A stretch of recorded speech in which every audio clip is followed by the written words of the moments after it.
Rasulullah Shallallahu Alaihi Wasallam pernah bersabda, nggak boleh kita iri ataupun cemburu kecuali kepada dua orang ini.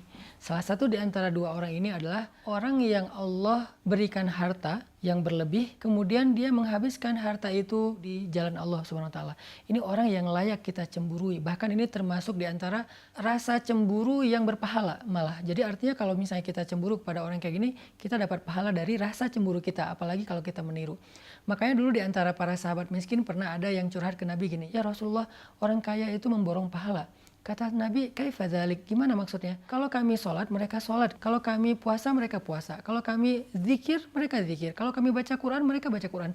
Tapi kalau mereka sedekah, kami nggak bisa sedekah. Sehingga mereka memborong pahala. Nabi tersenyum, artinya memang Nabi senang dengan kecemburuan ini. Artinya di antara kita tuh memang harus punya sifat cemburu kepada kebaikan. Bukan kepada kekayaannya, tetapi kepada sedekahnya. Untuk itu, saya pengen terus mengajak teman-teman sekalian, jamaah sekalian, yuk kita jadikan sedekah sebagai hobi kita, sebagai amal istiqomah kita sampai akhir hayat kita.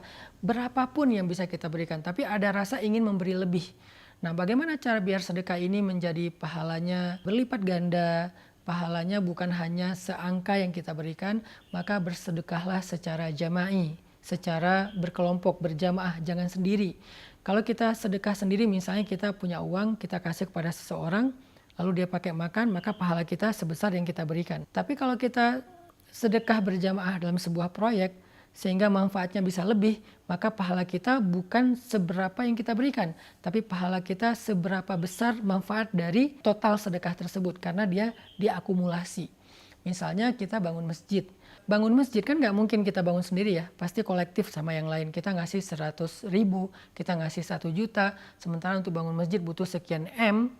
Sebutlah kayak Masjid Rohilah, kita butuh dana sekitar 4 miliar, sekarang kita baru selesai 2 miliar, masih setengah lagi, maka uang kita tuh cuma 1 juta, tapi kebutuhan dananya tuh 4 miliar. Ketika dikolektifkan mencapai angka 4 miliar, insya Allah 4 miliar itu akan menjadi sebuah masjid yang layak, masjid yang luas, masjid yang menampung 1.000 jamaah setiap hari, yang di dalamnya dipakai amal soleh mulai dari sholat, ibadah, Quran, ta'lim, ilmu, dakwah, dan banyak lagi kebaikan yang lain. Kita tuh dapat pahala kolektif, teman-teman. Itulah bedanya beramal sendiri dengan beramal berjamaah. Sama kayak sholat sendiri dengan sholat jamaah. Sholat sendiri dapat 1 pahala, sholat jamaah dapat 27 pahala. Begitu juga sedekah.